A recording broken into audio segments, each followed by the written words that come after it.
Bonsoir à tous et à toutes. Ouais. On Bonsoir. va mettre les perruques pour les...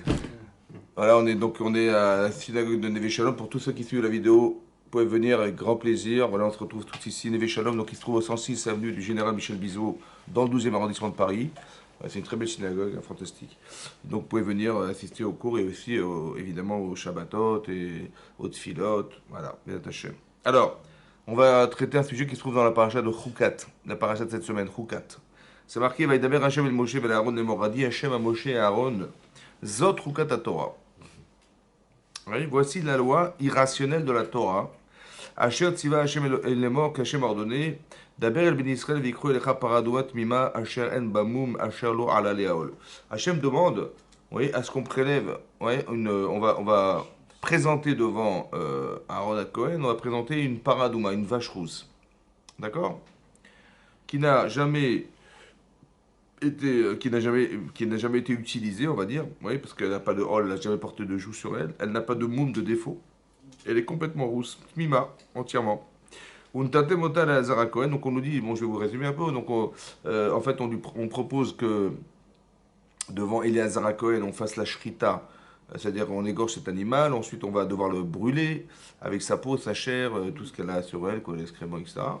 Et ensuite on devra jeter dessus, en la brûlant, du bois de Ésope, ouais, de shnitolat, c'est de la soie, ouais, c'est du cèdre aussi pareil, et on brûle tout ça. Après on récupère les cendres, d'accord? On les met dans un flacon, qu'on met de l'eau de source, et on fera prendre du bois d'ésope, donc du bois de l'ésope, schnittola de l'appareil, et on secoue tout ça, ouais, on secoue, et on asperge cette eau avec cette cendre, ouais, sur des gens qui étaient tamémètes. C'est-à-dire, soit ils ont touché des morts, soit ils étaient dans un espace où se trouvait un mort. Ça s'appelle une toumatmet, oui, une touma des morts. Et donc, c'est la seule et unique manière de se débarrasser de cette impureté. Et ceux qui sont impurs, comme aujourd'hui on est impurs, ouais, cette impureté on la porte en nous, on n'a pas le droit de rentrer dans le Beth Amikdash, dans des endroits comme à l'époque on était. Vous avez vu quand vous arrivez au Kotel, vous avez vu, il y a des gens qui montent par la terrasse pour aller dans l'esplanade, il y a un panneau et c'est marqué on peut pas passer, c'est très grave, ouais, c'est grave Karen. Donc les retrancher c'est aussi grave que de transgresser Kippour. Parce qu'on ne peut pas rentrer dans un espace kadosh, saint, en étant tamémet. Oui, et on espère très bientôt qu'on on retrouvera cette vache rouge pour retirer, se débarrasser de ça. Et donc à chaque fois on voit que le Cohen qui va brûler la bête, qui va rassembler les cendres, qui va asperger, etc., ouais, lui, il va être tamé jusqu'au soir. Et la personne qu'on asperge le troisième et le septième jour, lui, deviendra pur. Et c'est un paradoxe. C'est-à-dire que d'un côté, la personne qui veut rendre pure devient impure, et celle qui était impure devient pure. Et ça s'appelle un chok. C'est irrationnel. C'est pour ça que le symbole de la loi irrationnelle dans la Torah, il y en a d'autres, hein, mais le symbole, c'est la paradouma. Ça va? Le symbole, c'est la paradouma. Pourquoi c'est le symbole? Parce que Shlomo Meler, il a dit, il a compris toute la Torah Kula. C'est-à-dire, quand on les comprend, ça veut dire qu'il a su donner des raisons à toutes les mitzvot. Et lorsqu'il est arrivé à cette mitzvah de paradouma, il a pas compris. Elle était au-delà de la compréhension humaine. Et on sait pertinemment que Shlomo Amelech est Chacham Mikol Adam. Ça veut dire qu'il est le somme le plus intelligent de tous les êtres qui ont existé sur la Terre. Ça va?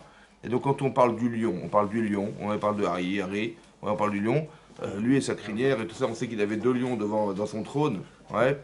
Deux lions de son trône, il y avait Shimon et Harry. D'autres deux lions dans le trône. De Hein? Shimon Lévi. De Shimon et Eli, ouais. La semaine dernière, c'était. Et donc, il avait ce pouvoir-là. Donc, effectivement. Et donc, qu'est-ce que je voulais dire par là? Donc, on voit que c'est un chok. Shlomo Amelech n'a pas compris la paradouma. Il n'a pas compris. Donc, ça veut dire que quelque part, dans la Torah, on nous propose de faire des mitzvot, ouais. Pourquoi je vous dis dans la Torah? Parce que l'Orach Chaim ici il relève. Il dit Zot Rukat Torah. Voici la loi irrationnelle de la Torah. Mais c'est pas la loi irrationnelle de la Torah, c'est la loi irrationnelle de la vache rousse. Il fallait dire Zot Rukat, Paradouma, Zot Rukat, voici la loi de la Toum'a, voilà ce qu'il fallait dire. Voilà ce qu'il a fait. Mais c'est pas ça qui est marqué, c'est marqué Zot Rukat à Torah. Ça veut dire comme si qu'on voulait définir la Torah comme un chok. Ou du moins, cette mitzvah dans la Torah, elle fait partie des chukim, des lois irrationnelles. Oui, il y a des lois, vous savez, des lois intelligibles, ce qu'on appelle des mishpatim, oui, des mishpatim, des lois sociales, des lois sociales, des lois de justice, des lois de, je sais pas moi, de comportement, d'attitude, de psychologie, de tout ce que vous voulez. Et il y a ce qu'on appelle des chokim, des lois complètement irrationnelles. On nous demande de mettre des tefilines, on ne comprend pas pourquoi, de ne pas les mélanger le lait et la laine, on ne sait pas pourquoi, de ne pas mélanger, de pas consommer du lait et de la viande, ça s'appelle des chokim. Si quelqu'un, chas v'shalom, il décède sans enfant, son frère doit épouser sa belle-sœur, ce sont des chokim, des lois irrationnelles. Voilà, irrationnelles. Pourquoi Hachem a fait qu'il y ait des lois rationnelles et des lois irrationnelles? D'accord? Ça veut dire que la rationalité, ben, c'est normal. La Torah est un livre d'enseignement, la Torah est un livre. Torah de Tamlin, c'est un livre de remède. Un livre de remède. Donc la logique, c'est qu'il y a une logique dans la Torah, ouais, qui va être un remède pour mieux se comprendre, pour évacuer des choses qui nous font, qui nous rendent tristes, comprendre l'intelligence et la bêtise humaine. C'est ça aussi, oui. Et donc c'est la Torah de remède, la Torah du Yetzirah en fait. La Torah du mauvais penchant, c'est ça la Torah de la Torah de. Mais ici on voit que c'est pas ça. Il n'y a pas de remède là-dedans a priori. Tu comprends pas, il faut faire comme ça. Il faut faire. En fait, c'est bête et méchant, il faut faire, voilà. Et c'est ça qui est un peu dérangeant, qui est dérangeant parce que on a un cerveau, il doit nous servir. Or là on te dit non, fais-le sans réfléchir. C'est compliqué, ça va? Tu mets tes tefilines, pourquoi? C'est comme ça. Ah ouais, mais pourquoi? C'est-à-dire, plus tu es intelligent, plus tu es frustré. Et plus tu es bête, tu dis, bien sûr, pourquoi pas, avec plaisir. Ouais. Comme il y a des gens qui s'explosent parce qu'on leur promet 70 verges. Ouais. Il dit, ah oui, 70 verges? Mais bien sûr, je vais m'exploser, évidemment. Bon, il dit, mais stupide, quoi, tu vois. Bon. Mais plus on est bête, plus on peut faire des choses, mais quand on est intelligent, on se dit, attends, je vais quand même pas rentrer dans ça.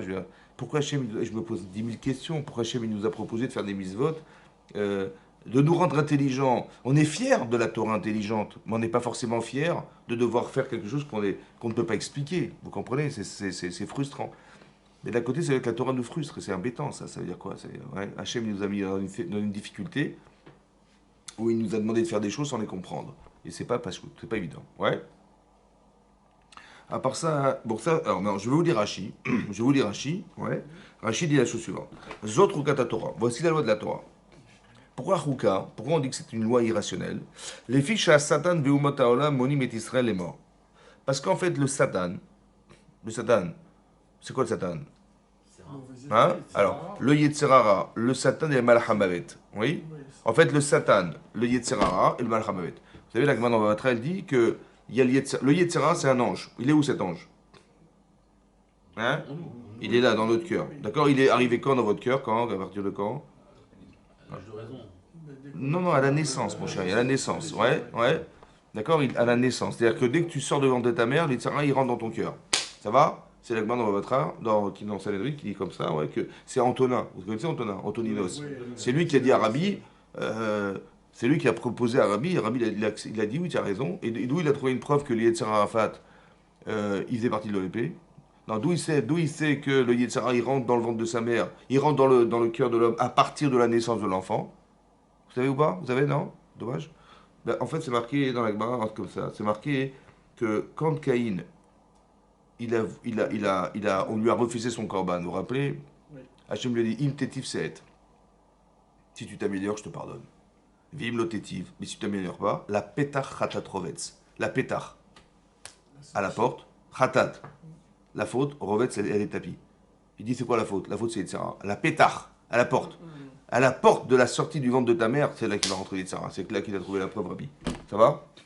Vous avez compris? C'est à ce moment-là qu'il rentre. Hein?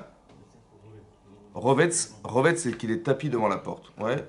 La faute est tapis devant. C'est quoi? En fait, le sens littéral, c'est attention, hein, la faute, elle est en toi. La haine, la jalousie, la rancœur, tout ce que ça, c'est à la porte de ton cœur. Ça, c'est le sens littéral. Mais il a dit, en fait, on peut expliquer, faire une dracha en expliquant que le chet, en fait, c'est pas la faute qui est à l'intérieur du cœur de Caïn, c'est le Yetzirah qui est à la porte, à la sortie du ventre de sa mère. Là, il attend, et hop, il va pénétrer à ce moment-là. D'accord? Ok. Donc ça, c'est le Yetzirah. Le Satan, c'est quoi le Satan? Il a trois noms. Il y a Yetzirah, Satan, Malachamavet. Il est à la fois le Yetzirah, c'est celui qui nous attire. Le Satan, celui qui condamne, Chazak ou Baruch. Et le Malhamet, celui qui exécute, qui tue. C'est lui. Et c'est le même ange, dit l'Agmara. Maintenant, le Satan, il accuse. Où est-ce que vous avez vu une accusation du Satan? Ça vous dit quelque chose? Avram Avinu, Kol HaKavod.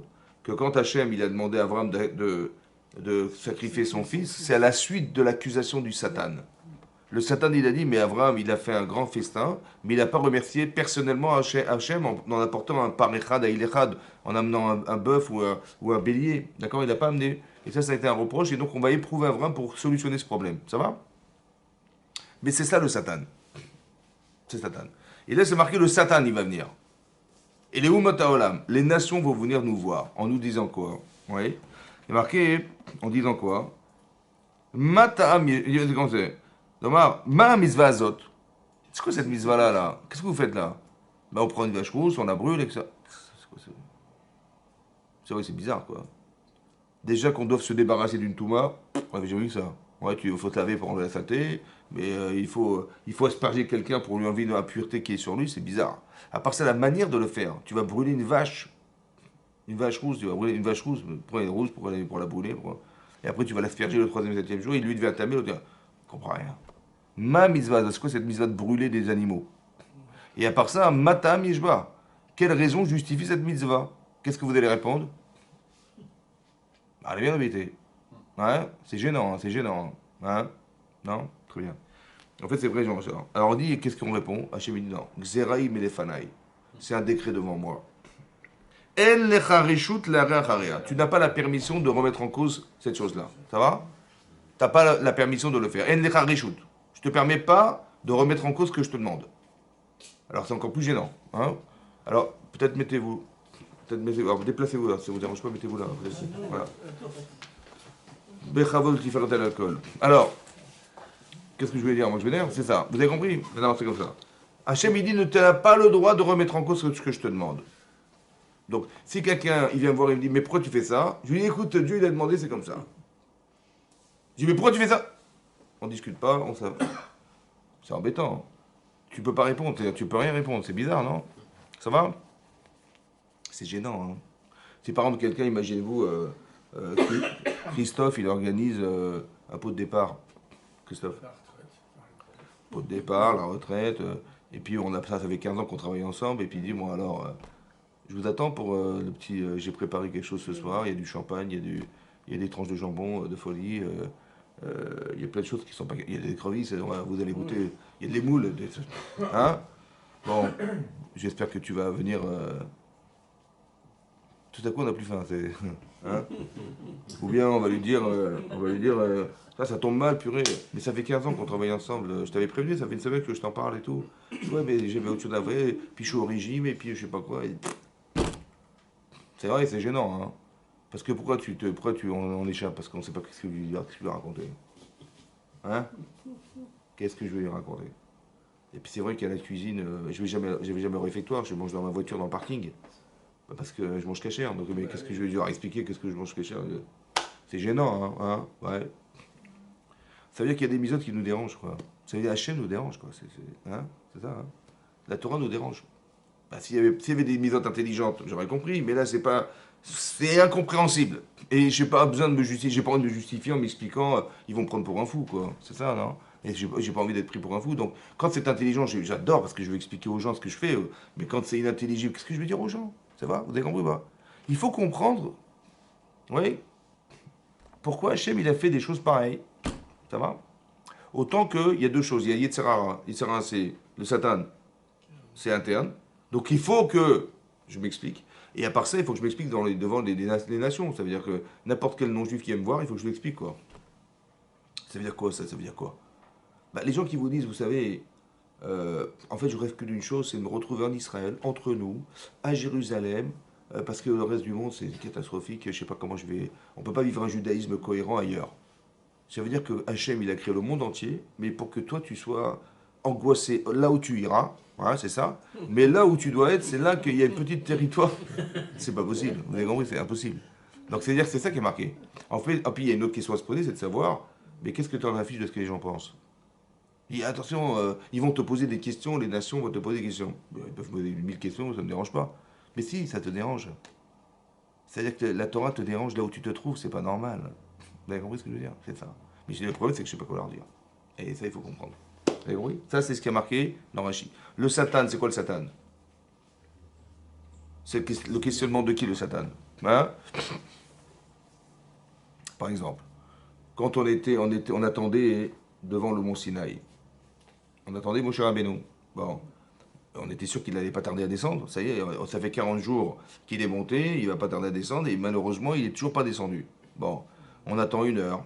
Bon, il est un peu de retard. 2 heures. Bon, ça commence à chauffer. 3 heures. Oh là, qu'est-ce qui se passe? 4 heures. Oh là là. 5 heures. 5 heures, c'est énorme, mais 5 heures d'attente. Mais qu'est-ce qui s'est passé? On commence à imaginer 6 heures. Et là, c'est marqué le Satan. Allez. Le Satan d'Irachi, il leur a montré Mitato. Mitato, c'est-à-dire son cercueil, Porachat Ba'avir, qui flottait dans l'air. Ça va? Est-ce qu'ils ont vu quelque chose? Non. C'est quoi le Satan qui leur a fait croire qu'il était mort? Hein, mais ça veut dire quoi? Il nous a fait croire qu'il était mort. Ça veut dire que est-ce qu'à chaque fois que vous avez des rendez-vous avec quelqu'un et qu'il est en retard, c'est qu'il est forcément mort? Hein? Je sais pas, vous avez. Il y a le plombier de pas tarder. Ah, s'il n'est pas là, ça fait 15 heures qu'on attend, il est mort. Oui. Non, mais c'est vrai, mais ils ont tous unanimement pensé qu'il était mort. Hein, c'est ça ou pas? Mais comment ça se fait qu'ils ont cru qu'il était mort? Hein? Bah oui, c'est ça, normalement, c'est comme ça. En fait, vous allez vous rendre compte que quand on tient aux gens et que et qu'on se rend compte qu'ils sont pas là, alors c'est là qu'on panique. Et comme c'est le seul homme au monde qui peut nous donner la Torah, parce que qui c'est qui va oser monter sur le mont Sinaï? Ça va? Alors, on est dans la panique et c'est là qu'on peut avoir peur. Vous avez compris? Parce qu'on tient aux personnes, on tient à ses parents, on tient à ses enfants, on tient. Et donc, dès qu'ils ont du retard, tout de suite, on prend, ils ont été kidnappés, ils ont été, je sais pas quoi, ils ont été. Ouais, c'est ça qu'on pense, oui. En fait, c'est pareil. Ça veut dire qu'ici, c'est pareil. Le vent de panique, c'est ça le vent de panique. Et donc, qu'est-ce qu'il leur a montré? Il leur a montré le linceul. Mais pourquoi on n'a pas été rassuré? On va dire comme ça. Pourquoi on n'est pas rassuré de ce qui nous arrive? On est très inquiet de ce qui peut arriver. Là, ils étaient très inquiets de ce qui a pu se passer. Oui? Oui? Donc, mais l'inquiétude, c'est une force ou une faiblesse dans ce cadre-là? Ben, c'est une très grande faiblesse puisqu'ils ont fait le veau d'or. Hein? Ils ont perdu leur sang-froid. Très bien. Donc, qu'est-ce qu'il faut faire? Donc, mais ça veut dire que, qu'est-ce que ça révèle? Qu'est-ce que le Yetzirara et le Satan, il peut faire à l'intérieur de mes doutes? Qu'est-ce qu'il fait le Yetzirara? Hein? Il a suivi le manque de confiance. Hein? Il manque de Emouna, manque de confiance. Manque de confiance, Mouna, ouais. C'est qu'est-ce qu'il fait le Satan? Il utilise une carence. Il exploite une carence intérieure. Ça veut dire. En fait, la question qu'on devrait se poser, c'est la suivante. Dans des cas pareils, le cas du veau d'or, c'est quoi le cas du veau d'or? Le cas du veau d'or, c'est une situation qui au départ est extraordinaire, parce qu'on va recevoir la Torah. Oui? Bon, mais vous savez le principe qu'on a souvent répété, que quand vous êtes devant une mitzvah que vous devez réaliser, qui est fantastique, est-ce que l'Yitzhara va vous laisser faire? Non. Non. Alors il va mettre une pression de ouf. Mais non. Quelle pression il va mettre? Qu'est-ce qu'il va mettre comme pression déstabilisante pour nous faire fauter? Alors, en fait, le sujet, c'est le suivant. Moshe Rabbeinu, tout ce qu'il a fait jusqu'à présent, ça a marché. Il a parlé avec Sheparo. Bon, il n'a pas réussi à le convaincre, mais finalement, il a cédé après les Makot. Mais qui c'est qui a organisé les Makot? Qui c'est qui a pris son bâton et qui s'est fait les Makot? C'est Moshe Rabbeinu, c'est d'accord?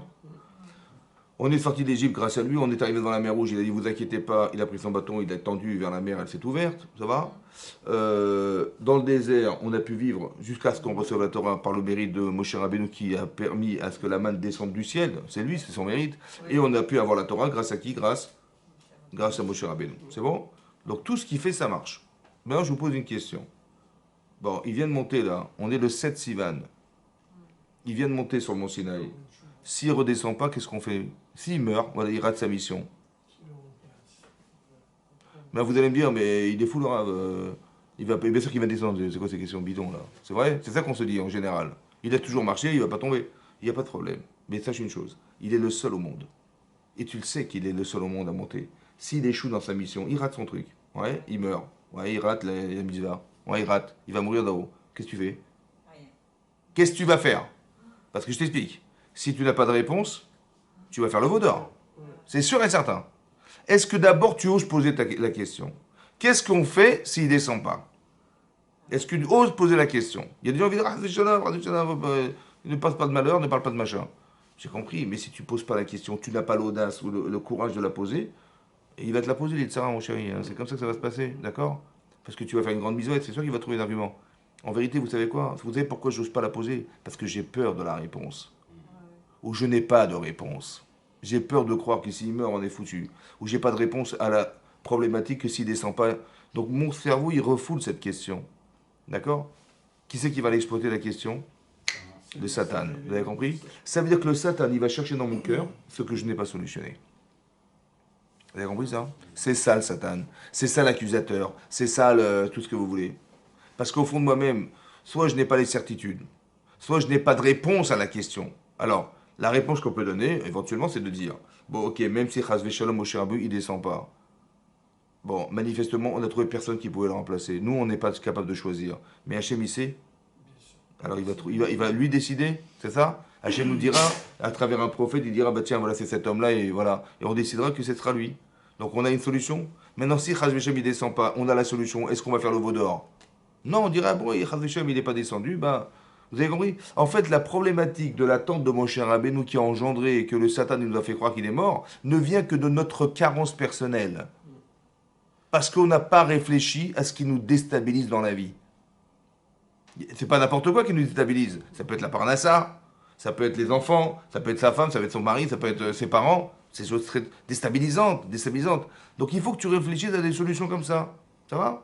Et quand tu as des réponses à ces problèmes, alors tu es serein. Le serein, il peut pas t'avoir. C'est comme des gens, ils font leur aliyah, la fleur au fusil. Ils partent comme ça, sans réfléchir. Dire, de toute façon, je galère en France, je pars en Israël. Mais j'ai pas compris. Mais si tu galères en France, en Israël, ça va être pire pour toi. Tu parles pas la langue, il y a la mentalité, les machins, t'as pas de travail. Vous avez compris ce qui se passe? Mais non, réfléchis, parce que pourquoi? Parce que tu pars faire une mitzvah. Mais le tzara, il va s'acharner pour t'empêcher d'y aller, ou te faire regretter d'être parti. C'est pas chaud, c'est fait comme ça. Donc si tu as des solutions à des problèmes qui va t'imposer et que tu sais comment gérer ça, bah, tu vas éviter le tzara de se manifester sur toi, oui ou non? Là, ce qu'on est en train d'expliquer là, c'est pas conscient ce que je vous dis, c'est inconscient. Parce que eux, ils partent en disant, il va monter, il va redescendre dans 40 jours, c'est bon. Et inconsciemment, en vérité, au fond, j'ai une question. Parce que s'il descend pas, qu'est-ce que je vais faire? Mais je me la pose pas. Ou j'en ai pas conscience parce que j'ai pas envie de me la poser.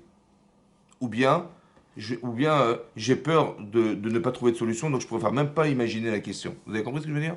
C'est très important que on ait le courage de savoir, parce que si on n'a pas la capacité ou la liberté de se poser des questions dans la vie, le Yitzhara va nous les poser, c'est certain. Vous avez compris ce qui va se passer? Donc c'est ça, voilà. Et donc c'est ça que je veux dire. Ça s'appelle le Satan. Maintenant écoutez-moi bien. Le Satan, c'est le révélateur de la défaillance humaine. J'ai pas été convaincu au départ, ou du moins j'ai une telle dépendance de Moshe Rabbeinu, ouais, que malheureusement je ne peux dépendre que de lui. Et cette dépendance, elle pose problème. Parce que s'il disparaît, qu'est-ce que tu deviens? Oui, vous avez compris? C'est comme si Hachem il voulait peut-être nous dire, et je vous explique, quand Hachem il s'est présenté au clan d'Israël sur le mont Sinaï le 6 Sivan, combien il a dit de dibrot? Combien de commandements il a dit? Il a dit 2 dibrot. Pourquoi pas plus? Vous savez pourquoi? Hein? Chazak ou Baloch, on est tous morts. Tous ceux qui étaient sur Mont Sinaï, ils sont morts. Dit le Midrash Rabbah, je crois que c'est dans Rabbi Eliezer il dit là-bas qu'il les a fait revivre avec la rosée qu'il va utiliser pour la résurrection des morts à la fin des temps. Bon, et quand ils ont revécu, ils ont vu qu'ils sont morts d'avoir entendu la voix d'Hachem, ils ont dit écoute, dorénavant, c'est toi qui écouteras d'Hachem et nous on écoutera de toi. Ouais, fin de paracha de Beau. De Beau. Vous avez compris? Voilà ce qui s'est passé. Maintenant, vous avez compris ce qu'ils ont dit? Ils ont dit non, on ne peut pas nous. On écoutera. Toi, tu écouteras d'Hachem et nous on écoutera de toi, on ne pourra pas écouter de lui. Et peut-être que ça, c'est un reproche. Comment ça, tu écoutes pas de moi directement? Pourquoi tu t'es pas adapté à moi directement, dit Hachem? Donc qu'est-ce que fait Akjbourou? Il dit, tu as eu tort de croire que tu vas dépendre d'un seul homme. Parce que s'il n'est pas là, qu'est-ce que tu vas faire? C'est ça peut-être la Chet Hegel. Vous avez compris ce que je veux dire? C'est ça le Chet Hegel. Maintenant, ce qui est intéressant, c'est on doit avoir une forme d'indépendance. C'est comme le rôle du Rav, c'est pas de faire dépendre ses élèves de lui. Pourquoi? Parce que si le Rav y part, tu fais quoi? Par contre, le Rav, il a pour mission de permettre à ses élèves d'être indépendants. Dans la Torah, les mitzvot, le limud à Torah, tout ce que vous voulez. Ouais, ça, c'est le but. Mais jamais de faire qu'il est dépendant. Et là, on voit que ça a été un problème. Ce rapport avec Moshe Rabbeinu, il me pose un problème. Ça veut dire qu'il pose un problème où le Satan, il va agir dans ce sens. Parce que Et quand il est plus là, qu'est-ce que tu deviens? Vous avez compris ce qui se passe? Et c'est la panique totale, on fait le veau d'or. Et c'est pas le moment de faire le veau d'or. C'est pas ça on attendait. C'est ça qu'il faut comprendre. C'est ça qui est très important. Ça, c'est ce qui est marqué ici. Donc il y a deux choses à savoir. Que quand on va faire des chokim, on a deux agresseurs. Un agresseur interne et un agresseur externe. L'agresseur interne, c'est le Satan à l'intérieur de soi, je ne sais pas quoi faire. Ça veut dire que, en vérité, la question du Satan, c'est la question de qui? C'est nous la question. On ne te la pose pas parce qu'on est habitué, mais en vérité, quand tu mets tes tefilines, ouais, tu dis, mitzvah, je mets mes tefilines. En vérité, tu devrais mettre, qu'est-ce que tu fais là? Tu mets un boîtier sur ton bras, un boîtier sur ta tête, avec des parchemins, dans tête ce truc. Pourquoi c'est comme ça? En fait, on devrait se dire, attends, je suis ridicule, là, je ne sais même pas ce que je fais là. On devrait se poser la question, on ne se la pose pas, mais on devrait se la poser. Mais la question du Satan, c'est, mais qu'est-ce que tu fais là? Mais c'est ta question en vérité. Mais qu'est-ce que tu fais là? Et c'est quoi cette mitzvah? Imagine, t'as pas mis tes fil le matin, ouais, t'es dans le métro. Bon, tu enlèves ta veste, tu vois, dans le métro, il y a du monde, et tu peux pousser, je vais mettre tes filines. On est gêné quand même, tu vois, on est un peu gêné. Mais tu fais des mitzvahs, tu devrais être comme un lion. Non, bah non, attendez, on n'est pas chez nous ici. On est gêné, c'est-à-dire que quand on est seul à la maison ou à la synagogue, ça ne nous dérange pas, vous comprenez, mais quand on est en public où des gens ne nous comprennent pas, j'ai surtout pas envie qu'il y ait quelqu'un me dise, mais qu'est-ce que vous faites avec ces boîtes là sur la tête, là, c'est quoi? Vous avez compris?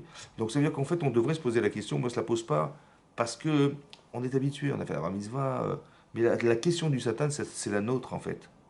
Et la question des Umata Olam, c'est comment tu vas, un, te justifier par rapport à toi, et comment tu vas réussir pire que ça à te justifier par rapport aux autres. C'est ça qu'Hachem il veut. Ça va? Ça, c'est ce qui est marqué au début de Rashi. Maintenant, il y a un autre Rashi, un peu plus tard, parce qu'en fait, bizarrement, Rashi nous dit une chose ici qu'il aurait peut-être dû dire avant, mais il le dit là. C'est marqué parce que le texte il est répété. Ouais, on dit Paradouma, mais c'est répété plus tard dans Rashi. Et Rashi dit que Paradouma, Machal, les Ben Shifra, chez Tinef Bepaltin Shel Meler. Il y avait une femme de ménage qui travaillait dans le palais du roi. Elle a amené son fils, la femme de ménage, parce que bon, elle n'avait pas de où le faire garder, mais il a sali, il a fait des choses sales là-bas dans le palais du roi. Amrou Tavo Ima, donc ils ont dit, bah s'il l'a sali, l'enfant est sali, qu'elle vienne sa mère, ouais, Vetekaner Hatsua, et qu'elle vienne nettoyer la saleté de son enfant. Que la mère, elle vienne nettoyer la saleté. Car Tavo Para Vetchaper à la Negel. Alors c'est ça, la Paradouma, qui est la maman, la vache, elle va nettoyer la faute de son enfant qui est le veau d'or. Qui c'est qui a dit ça dans le Midrash? C'est le Midrash Tantruma, c'est Rabbi Moshe Adarshan.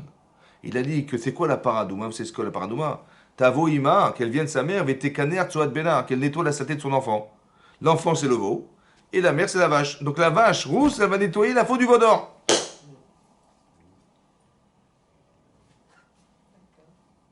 Première problématique. Ben, c'est une contradiction dans Rashi. Rashi nous dit au départ, Chok, c'est incompréhensible, personne ne comprend. Ça va? Et de l'autre côté, on voit qu'ici, il ramène Rashi, Rabbi Moshe qui dit, oui, je vais t'expliquer, moi, je vais t'expliquer. C'est quoi la paradouma? C'est quoi la paradouma? Ben, la paradouma, elle vient nettoyer la faute de son enfant. C'est ça, hein? C'est ça? Mais j'ai pas compris. Mais même Shlomo Amelech, il n'a pas compris. Comment Rabbi Moshe Adarshan, il a compris? C'est pas logique. Vous avez compris? En quoi ça répare la faute en quoi la paradouma va réparer la faute du veau d'or? Ça va? Première approche qu'on peut dire, c'est la suivante. Le Beth Alevi, oui, qui était le père de Raphaël de Brisk, ouais, très grand Tavit Racham, il a dit comme ça. Il a posé la question, que c'est contradictoire. D'un côté, c'est marqué que c'est un choc, c'est irrationnel. Et d'un côté, on nous dit qu'il y a une raison qui va justifier la paradouma qui vient nettoyer la faute de son enfant, qui est la faute du veau d'or. En quoi ça répare et en quoi, ça devient tout à coup logique. Alors c'est comme ça. Hachem, il a dit les deux commandements. En fait, il a dit les 10 qu'il a transmis à Moshe Rabbeinu, ouais, et qu'il nous a ensuite transmis. L'étape de la loi. Ça va? Maintenant, les 10 commandements, pardon. Maintenant, qu'est-ce qui s'est passé? Bon, Moshe, il monte. Il tarde à descendre. Qu'est-ce qu'on a fait? Bah, on a fait le veau d'or. Ça veut dire que, c'est quoi le veau d'or? On a expliqué c'est quoi le veau d'or. Pourquoi ils ont fait un veau? Ils se donnent à Hein? Dieu. Ils se donnent à Dieu. Alors en vérité, bon, c'est vrai que c'est marqué qui est Elohim, c'est vrai. Mais personne n'explique dans le Chumash qu'ils ont fait Avodazara. Ça veut dire qu'ils ont été des idolâtres. Tout à coup, ils se sont prosternés devant des idoles. C'est stupide. Vous voyez? Maintenant, avec tout ce qu'ils ont vu et tout ce qu'ils ont. C'est impossible qu'ils soient prosternés devant les idoles. Donc le Ramban, le Even Ezra, tout le monde explique en fait que c'est pas Avodazara. C'est pas une Avodazara. C'est pas. Et tout à coup, ils ont perdu la tête, ils se sont prosternés devant des statues. Non. En fait, il faut comprendre comme ça. Il est marqué, il y a un Midrash Rabbah qui dit que quand on a traversé la mer Rouge, hein, vous vous rappelez? Ouais. C'est marqué Ra'ata Shifra Bayam. Elle a vu une femme de ménage en traversant la mer Rouge. Machelora Yecheskel Ben Beimzum Yamav.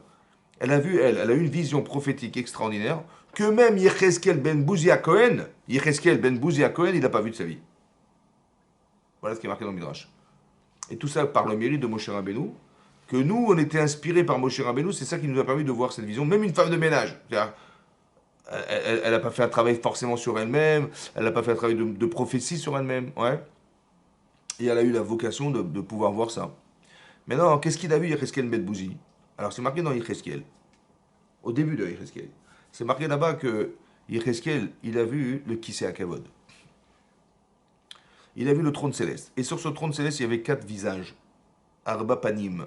Il y avait le visage de l'homme, le visage du taureau, le visage du lion et le visage de l'aigle. Et le visage de l'homme, Rachidi, là-bas, sur place dans Yecheskel, c'était Yaakov Avinu. D'accord? Chakok el Kisei Hakavod. Maintenant, sur quoi ça reposait le Kisei Hakavod, le trône céleste? Sur un pied. Regel Echad. Un seul pied. Et qu'est-ce que c'était ce pied-là? Le pied du Hegel, comme ça c'est marqué.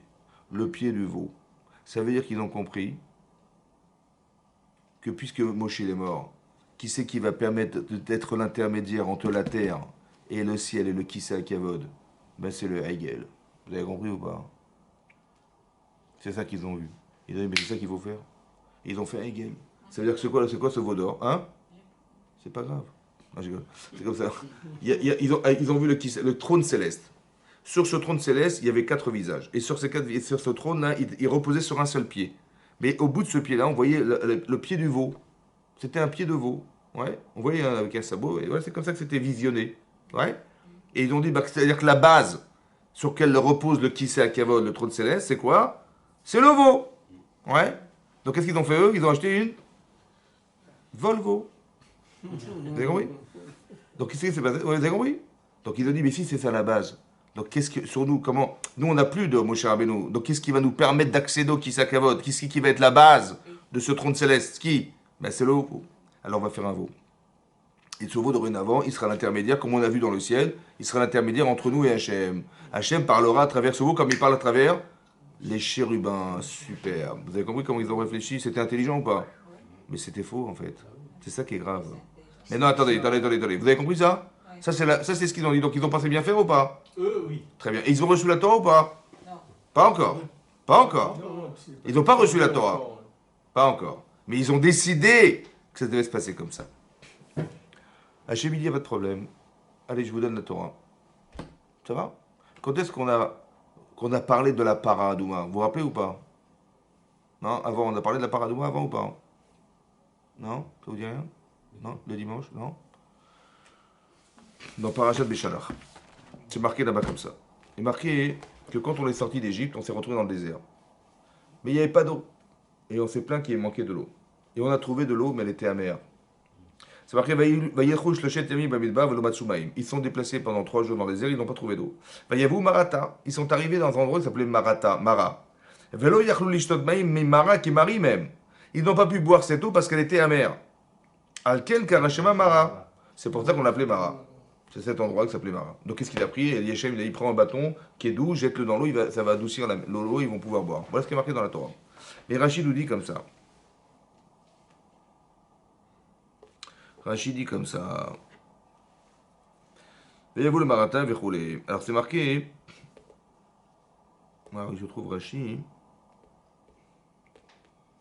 Voilà. C'est marqué, après c'est marqué, je vous lis le texte de la Torah, c'est marqué plus tard, un peu plus loin, c'est marqué. Vayalonu Aham al Moshe, donc ils se sont plaints, les Bisraël sur Moshe, l'Omar, Manishte, qu'est-ce qu'on va voir? Vaïtsak el Hashem, Vayaru verroulé.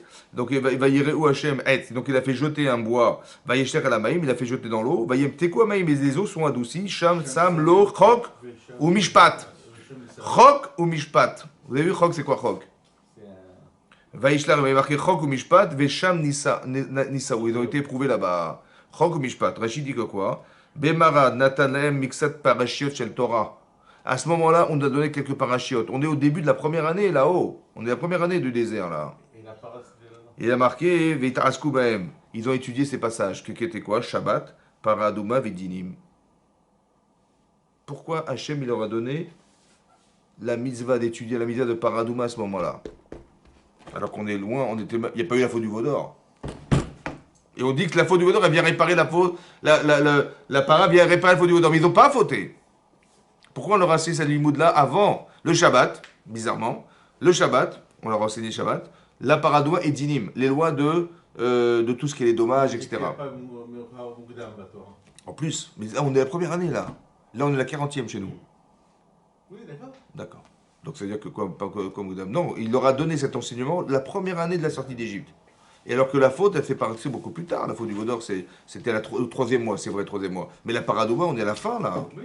Très bien. Donc, et là, on vient de dire ça, ça vient réparer ça. Mais tu l'avais déjà dit avant, cette mitzvah. Vous avez compris la question? Alors, c'est comme ça. La paradouma, écoutez bien. On va leur dire, écoutez, maintenant, vous avez étudié les halachot de paradouma. Ouais, on a étudié. Donc, on va étudier ensemble. Alors, vous dites, comment ça se passe? Mais écoutez, voilà, c'est simple. Quelqu'un qui est impur, ouais, qui a touché un mort ou en contact d'un espace où se trouvait un mort, il devient impur. Ok. Mais encore, comment se débarrasser de l'impureté? Ben, c'est simple, vous prenez une vache, vous la brûlez, et vous le machin, et le Kohen qui la brûle devient impur, et l'autre et après on met ça dans un flacon, on met des eaux de source, on secoue tout ça et on asperge.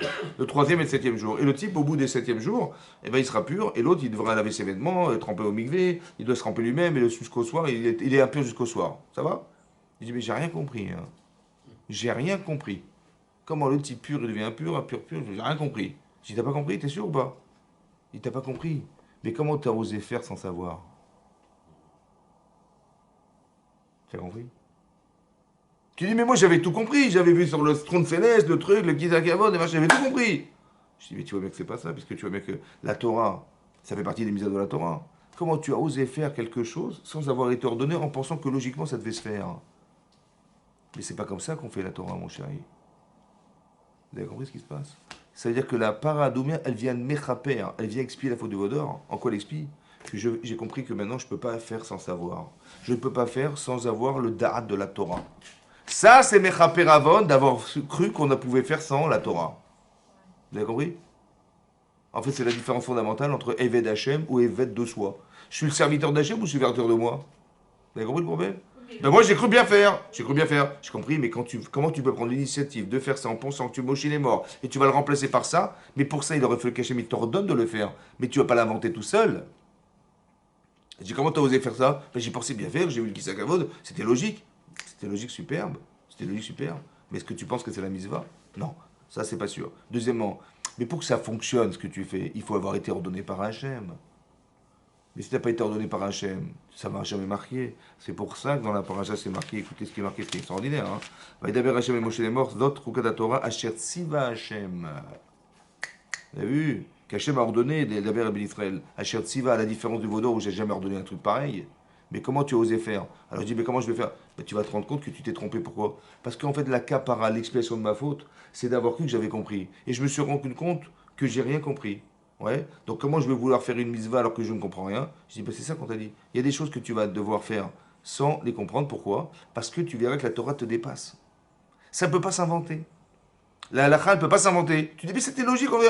Oui, quand tu vois Shulchan Aruch, tu n'as aucun rapport. Il y avait une autre logique. Tu ne peux pas te passer de la logique de la Torah. C'est ça la faute du vaudeur, d'avoir fait sans savoir. C'est comme si ils ont dit Naase Venishma. On fera et on comprendra. Eh bien, tu feras quoi? Tu feras n'importe quoi. Vous avez compris? Peut-être que tu vas faire un truc qui paraît logique, mais c'est pas forcément ce qu'Hachem a ordonné de faire. Et ça, c'est Mechaper Avon. Vous avez compris? La capara, elle vient de là. L'expiation de la faute, c'est de se rendre compte que quand tu étudies la Torah, tu dis, oh là, maintenant, je me suis rendu compte que j'ai fait des erreurs. Oui, mais J'ai le vu. premier jour de la sortie du désert, il ne savait pas, puisqu'il n'avait pas le don de la Torah. Donc, Le premier jour, non. Là, on est un peu plus tard. Justement, on a fait exprès de leur apprendre ça.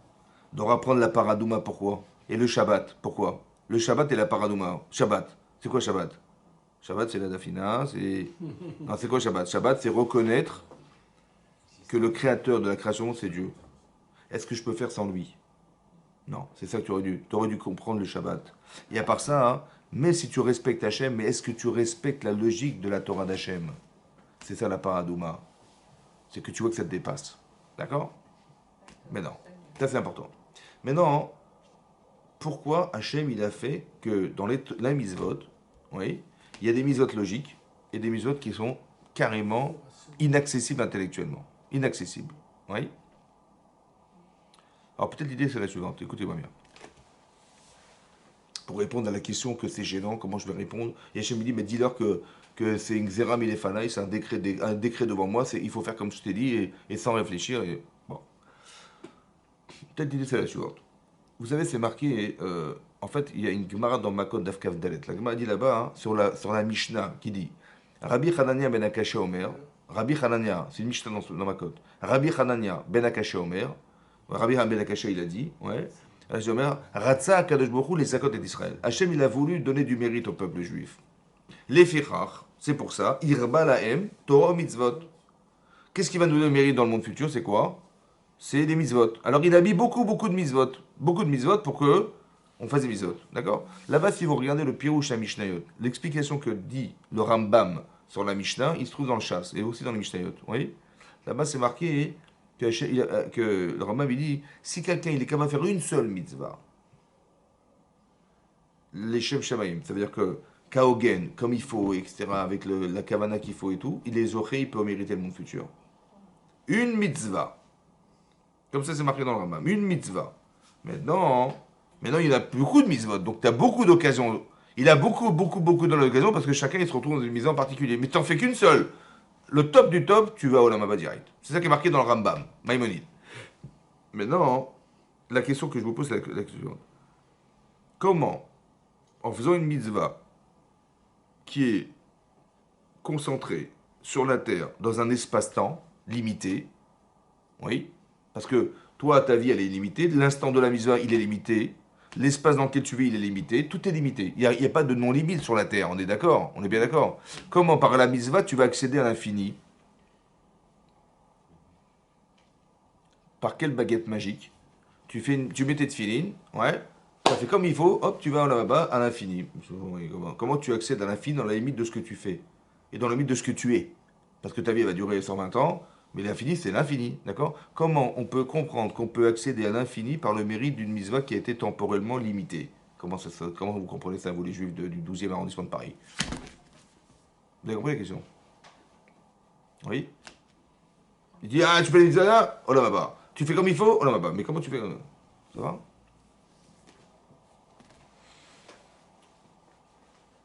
En fait, il est où l'infini? Il est où? Je sais pas. L'infini, il est en vous. Vous avez une neshama ou pas? Si tu arrives à accéder sans être freiné par toi-même, parce que c'est qui te freine? Ben, c'est ton corps. C'est ton corps, etc. C'est sur ça qu'il articule. Si tu arrives à faire une Leshem Shamaim, c'est quoi? Sans intérêt personnel, sans un intérêt corporel, sans un intérêt de... Alors ce que tu fais, c'est un Neshama qui te l'ordonne. Et c'est ça que tu dois arriver à atteindre. Ouais? L'infini. C'est cet infini. Ok? Maintenant, je veux atteindre l'infini. Pourquoi je dois atteindre l'infini? Parce que Hachem est infini. Vous avez compris ça? Comment tu crois que tu vas retrouver Hachem si tu l'as concentré dans ce que tu crois de lui? Tu dis, moi je sais ce que c'est Hachem. Comme il y a des gens, Chazé Shalom, malheureusement, c'était très difficile, mais après des expériences difficiles, ils ont lâché la Torah. Par rapport dans la Shoah, pendant tous ces trucs-là. Ils ont lâché la Torah. Ils ont dit, si c'est ça Hachem, il s'est passé des choses horribles. Oui? Ben non. Tu as raison, ce qui s'est passé, c'est très compliqué. Oui? Mais est-ce que tu sais qui est Hachem pour prétendre que c'est pas lui? Je vais vous expliquer un truc. C'est déjà compliqué de comprendre un cerveau humain. C'est vrai? C'est compliqué, hein? Bon. Est-ce qu'on est capable de nous en produire un cerveau humain? Nous, humainement, on est capable? Non. Mais bizarrement, hein, le monde dans lequel nous vivons, il est d'une intelligence extraordinaire quand même. Hein? Puisqu'on n'est même pas capable, nous-mêmes, intelligents que nous sommes, de reproduire ce que nous voyons dans la nature. Tu peux fabriquer un petit pigeon, toi? Non, non plus, j'arrive pas. Fabriquer une herbe, non, je sais pas, on n'arrive pas. Alors je te parle même pas de l'univers. Mais non, partez du principe que si les choses dans lesquelles nous sommes sont intelligentes, et d'une extrême intelligence, et d'un calcul millimétré, c'est qu'il y a forcément un penseur.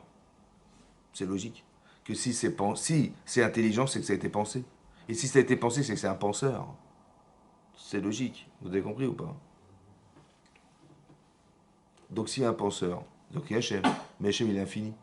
Or, si toi, tu penses que tu vas retrouver Hachem à l'infini, parce que tu sais qui est Akadosh Baruch Hu, mais ce que tu sais, mon chéri, c'est quoi, à ton avis? C'est qu'est-ce que tu vas savoir d'Akadosh Baruch Hu dans l'infinité de Hachem? Qu'est-ce que tu vas comprendre? Hein? Donc tu vas comprendre, je sais pas moi, une petite molécule de je sais pas quoi, dans l'infini. Tu dis, moi je sais ce que j'ai Hachem, je connais toute la Torah, je connais tout, moi. Mais qu'est-ce que tu connais Hachem? Tu connais quoi? Avec ton cerveau, tu peux te dire que tu connais tout? Hein? Non. Parce qu'on n'est pas outillé pour savoir tout. Alors Hachem il dit comme ça. Tu veux qu'on se retrouve? Tu veux qu'on se retrouve? Alors fais des choukim. Alors je m'explique. Ça veut dire que à un moment donné, tu vas devoir faire quelque chose au-delà de ton intelligence. Mais c'est quoi au-delà de ton intelligence? C'est de dire, dans les mishpatim, dans les lois rationnelles, tu dis, il faut pas voler. Hein. Je dis, mais moi, j'ai pas l'intention de voler. Faut pas tuer. Mais moi, j'avais jamais eu l'intention de tuer. De tuer. Je dis, mais le problème, c'est que, pourquoi tu ne fais pas? Pourquoi tu ne tues pas? Pourquoi tu ne voles pas? Pourquoi tu n'escroques pas les autres?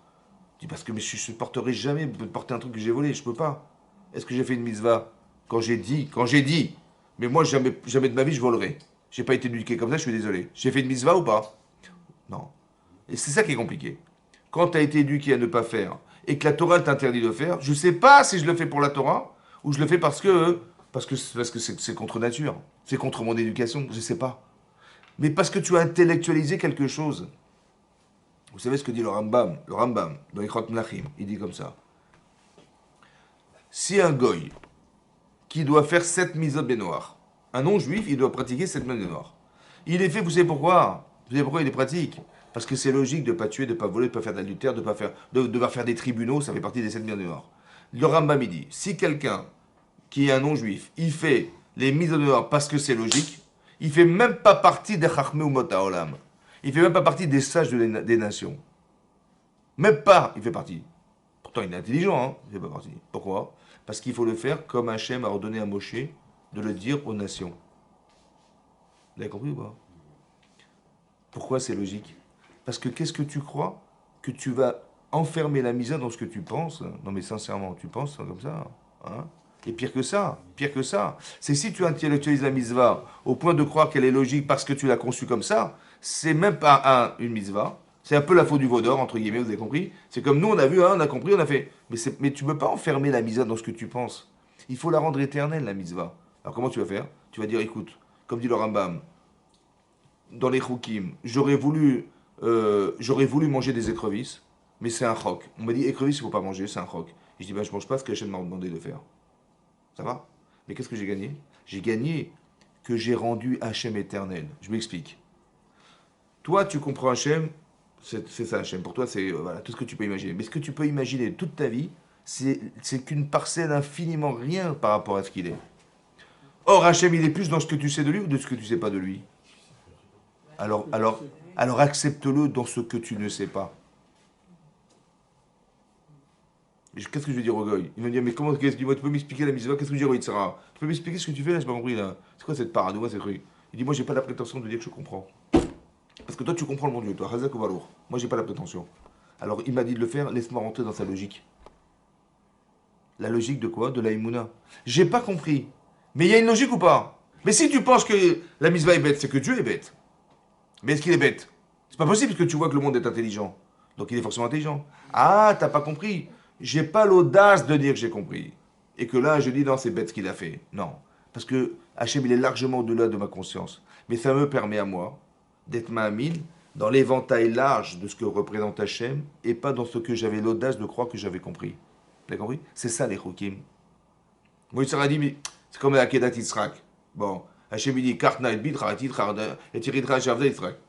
Bon, Yitzhak, il dit, attends, j'ai pas compris. Qu'est-ce que tu fais là? Je dis, je prends mon couteau, je vais sacrifier mon fils. Mais c'est malade ou quoi là? Ton fils? Mais tu as dit aux gens d'arrêter de faire des sacrifices d'enfants. Parce que c'était stupide, tu te rappelles ou pas? Mais tu vas quand même pas faire la même bêtise que ce que faisaient les gens avant, alors que tu les as réprimandés en disant, mais attends, t'as des problèmes et tu tues tes enfants parce que t'as des problèmes toi? Mais ça va, ouais. Hein? Etc. Vous lui dit, mais Hachem, il a quand même pas dit Hachem, l'enfant que tu aimes. Tu vas tuer l'enfant que tu aimes. Je sais pas compris, c'est méchant ce qu'il a dit là. Ouais. Ou alors il va te dire, Yechidecha, ton unique enfant, ça veut dire que tu n'en auras pas d'autre. Ah, c'est pas possible, puisqu'il t'a promis que tu aurais une descendance aussi grande aussi nombreuse que les étoiles de. Tu comprends? C'est impossible, c'est impossible. Et donc tout ça, c'est fait pourquoi? Pour dissuader Avraham Avinu. T'avais compris ça? Mais qui est-ce qui se pose la question? C'est Abraham. Ah oui. Le Satan, il anime la méconnaissance qu'il a Abraham. Ça va? Qu'est-ce qu'il va répondre à ça, Abraham? Qu'est-ce qu'il va répondre à cette question-là? Mais tu vas pas tuer ton fils, alors tu as dit aux autres de ne pas le faire. Ta descendance, elle va être aussi nombreuse que toi. Qu'est-ce que tu réponds à ça? Alors je réponds comme ça. Je dis, écoute, tu as raison. J'ai rien compris. Tu as raison. Humainement, de dire aux gens, Hachem, il te dit, l'autre tsar, ça fait partie des commandements. Il dit, prends ton fils et monte-le dans le côte. Écoute-moi bien. J'ai rien compris. Mais soit tu as raison et je ne ferai pas. Mais si tu as raison, c'est qu'il a eu tort. Tu as compris ou pas? Si tu as raison de dire, mais non, mais fais pas, c'est pas ça qu'il t'a dit. Si tu as raison, c'est qu'il a eu tort de me le proposer. Mais est-ce qu'il a eu tort?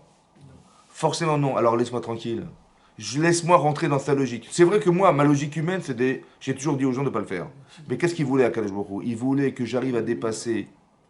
Je dépasse, je deviens Mahamine Bachem. Vous avez compris? Pas Mahamine dans moi.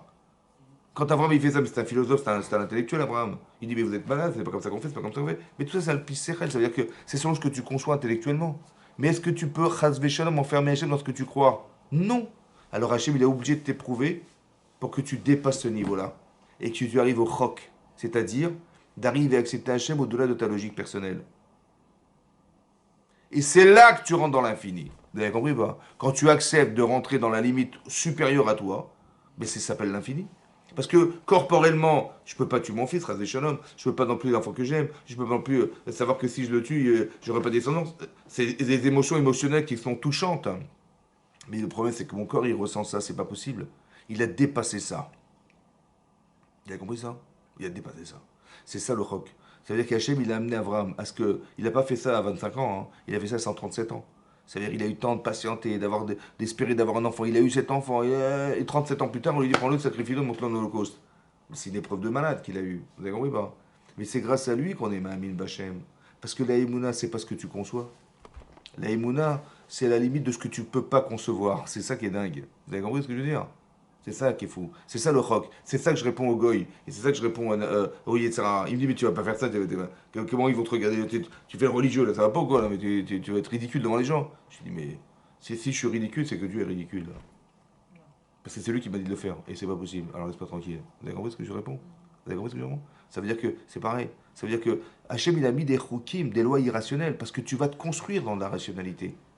Tu vas devenir un type équilibré, un type intelligent, un type qui va comprendre l'humain, Mais sache que c'est pas limité à ce que tu comprends. C'est ça qu'il a fait, Hachem. C'est pour ça qu'il a mêlé des choukim et des mishpatim, des lois rationnelles et irrationnelles. Parce que tu vas te construire comme Abraham Avinu dans la rationalité. D'accord? Mais à un moment donné, tu vas voir qu'il y a une limite, une frontière. Parce qu'Hachem, il est au-delà de ta compréhension. Alors comment tu vas accéder un jour à Hachem à l'infini? Comment tu vas faire? Tu es obligé de dépasser ça et de dire il faut que la Emouna, ça me dépasse, mais je suis d'accord d'accéder et d'adhérer à ce que Hachem me propose. Vous avez compris? Ça s'appelle Eved Hachem. C'est ça, Eved Hachem. De servir Hachem et pas de servir soi-même. Vous avez compris? Parce qu'on a des intérêts personnels, mais il y a des intérêts qui sont au-delà de ça. Parce que, écoutez-moi bien, il y a deux dimensions. Quand tu vis quelque chose, oui, tu vis quelque chose, en fait, ce que tu vis est une réponse. Toi, tu crois que c'est une question, mais c'est une réponse. Hachem te répond, en fait. La vie vient répondre à quelque chose. Oui? Mais ça, c'est personnel. Comme par exemple, Yosef, il a dû quitter ses parents. Il a dû être vendu par ses propres frères. Il a dû se retrouver en Égypte. D'accord? Mais ça, c'est personnel. Personnel. Ça vient répondre à quelque chose de personnel. Pourquoi? Parce qu'il a commencé à raconter son rêve et ils devaient tous se prosterner devant lui. Non, il y a une façon de s'exprimer qui va pas. Et donc il dit, pour ça, tu ne peux pas rester là, il faut que tu t'en ailles. Et donc ça va répondre à un problème d'audace. Vous avez compris? Il fracture la famille de Yaakov, c'est tout le peuple juif qui est là. Maintenant, il a créé un virus, malheureusement. C'est la haine gratuite. La kin à la jalousie. C'est ça que dit le texte. Ça, c'est un virus qu'il a organisé parce que malheureusement, il n'a pas parlé d'Hachem, il a osé dire, vous allez vous prosterner devant moi. Alors il faut qu'il aille en galoute. Alors il est parti, d'accord? Il a quitté son père, il a quitté la Torah de son père, il a quitté vendu par ses propres frères. Mais ça veut dire que quoi? Ça veut dire que. Et après, il est passé par la prison. Pour arriver à quoi? À finalement dire, avec tout ce qu'il a vécu comme épreuve, il va se retrouver devant Pharaon, il va dire, vous savez, je sais que vous avez un problème pour expliquer, mais c'est pas moi qui vais expliquer les Biladaï, vous savez, c'est pas moi, c'est Hachem. Tout ça pour qu'il arrive à dire, c'est pas moi, c'est Hachem. Tout ça pour arriver à ça. Donc il a compris que ça venait être une solution. Tu dis, mais c'est un problème. Vendu esclave, c'est un problème. Par ses propres frères. Mais tu quittes ton père, que des problèmes. Non. C'est une solution. Ça va? C'est une solution. Mais il a dit Biladaï, vous avez compris ce qui se passe? Mais non. Il va avoir l'épreuve de la femme de Potiphar. Ouais. Il va échapper à cette épreuve. C'est vrai ou pas? Vous savez quel mérite il a de ça? Quel mérite il a eu? Il a échappé à cette femme. Elle voulait absolument séduire, elle lui a sauté dessus, il avait son vêtement, il s'est sauvé. Vayanos, voyez ça. Qu'est-ce qu'on a eu? Quel mérite on a gagné de ça? Hein? Tzadik, hein? Qu'est-ce qu'on a gagné? Il est marqué Ra'a Yam Vayanos. Elle a vu la mer, elle s'est écartée. Elle s'est écartée parce qu'il s'est écarté. Il y a un projet personnel. Il faut qu'il échappe à cette femme. Projet divin. C'est grâce à ça qu'on va voir la mer Rouge. Vous avez compris ce que je veux dire? Vous avez compris? C'est-à-dire qu'il y a deux dimensions. Mais ça, c'est un roc, là. C'est un roc. C'est-à-dire que si tu acceptes l'idée qu'au-delà de ce que tu conçois, Hachem existe, il va faire ce que tu veux avec tes mitzvot. Mais ça dépend de la dimension que tu mets dedans. Si tu le fais pour toi, alors ça va s'arrêter à toi. Vous avez compris? C'est comme Avraham Avinu. Il va recevoir des invités, 3 invités, alors qu'il est en souffrance parce qu'il a fait la mina. Il y a une chaleur torride dehors. Il est capable de se mettre devant sa porte et il attend que les gens y viennent et qu'ils puissent leur servir à manger, à boire et les abriter à l'ombre d'un arbre.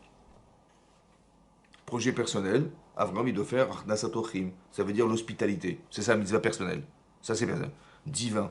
Hachem il va utiliser cette mitzvah pour faire que dans le désert on ait eu la manne par son mérite qu'il leur a donné à manger, à boire le Béar Myriam.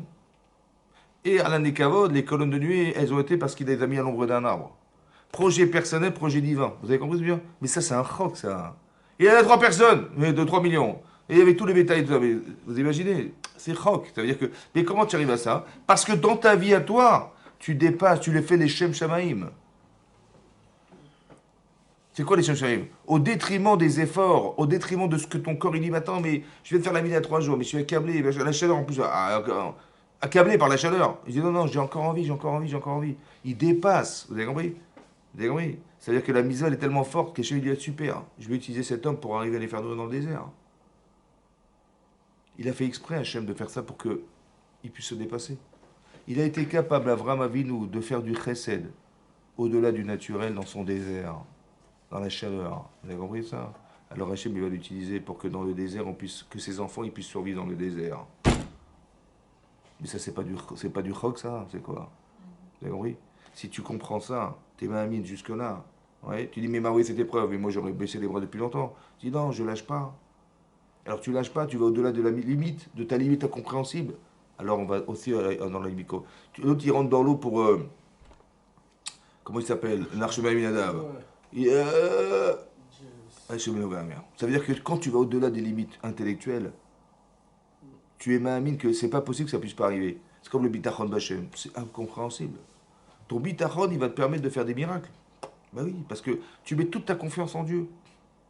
Tu ne donnes pas de limite à la capacité qu'Hachem il a de te sauver. Tu dis, mais comment on va faire? Je sais pas. C'est lui qui va décider.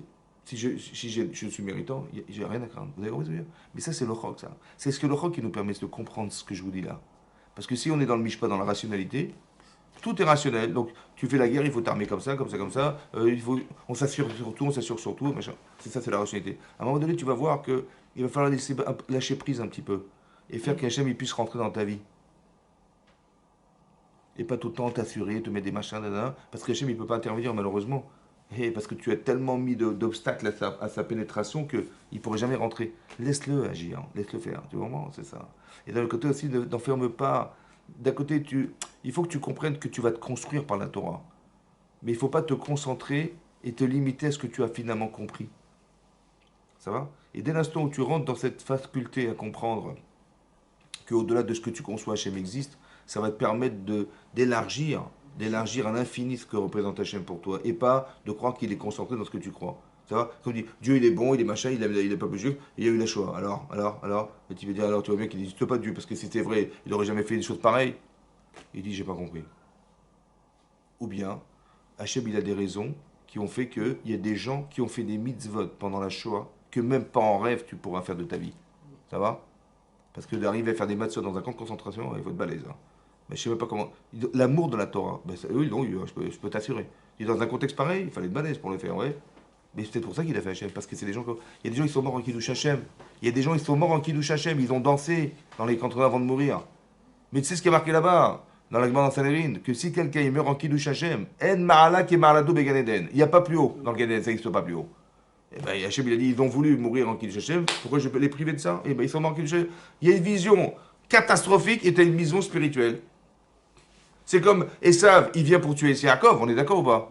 Mais s'il avait tué Esav une seconde, hein, que grâce à la pression qu'il lui a mise, il a fait Teshuvah et qu'il est devenu Yaakov, il est devenu Israël, vous croyez qu'il aurait fait ou pas? Non. Vous avez compris? C'est d'un côté, lui, il veut tuer Yaakov, mais de l'autre côté, il arrive à atteindre un niveau que le l'ange lui-même, tu te rappelles plus Yaakov, il s'appelle Israël maintenant. C'est-à-dire que la pression existentielle, elle nous amène à se dépasser dans les mitzvot. Donc, tout tu le comprends comme ça, que c'est une catastrophe totale, ou tu le comprends autrement. Ça va? Même si j'ai rien compris, mais j'ai pas l'insolence de dire que Hachem, il n'était pas là. Parce que comment tu peux dire, il y a eu la Shoah, et d'un côté, tu vois, le monde, il tourne, comme d'habitude, la Terre, elle tourne. Alors, il est là ou il n'est pas là, je comprends pas. Non, il est là, mais tu n'as pas compris ce qui s'est passé, c'est tout, c'est ça qu'il veut dire. C'est un choc. On n'est pas là pour donner des raisons.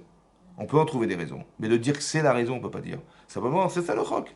Je vis avec des questions, ça ne me dérange pas. Hachem, il a fait ça. Et Sarah dit, mais attends, mais c'est effroyable ce qui s'est passé, regarde ce qui t'arrive là, c'est effroyable. Je dis, mais je ne vis pas. J'ai la question, mais elle ne me perturbe pas. Parce que j'ai pas compris. J'ai pas compris. C'est parce que j'ai pas compris que ça remet en cause. Je dis pas, j'ai compris, mais c'est faux. Non, j'ai pas compris. On vit avec des questions. On ne meurt pas des questions. Oui. C'est pour ça qu'il y a la paradouma. Que la cendre, elle va faire revivre les morts. La cendre, elle va faire enlever la toma. Vous avez compris? C'est choc là. Toi, tu crois que de la cendre, on peut rien faire? Avec des cendres, regarde ce qu'on est capable de faire. Vous avez compris? C'est des choukim. Mais c'est taïmouna. C'est ça le pshat. C'est ça que je veux dire aux nations. Qui chokhmatrem ou binatrem enami. La Torah, c'est la chokhma du peuple juif. Je dis, alors là, je comprends pas, là, je vois pas la chokhma. Hein. Excuse-moi, t'as raison, mais c'est ça là aussi la chokhma. C'est de savoir que c'est pas limité. C'est ça. Chazak ou Baruch.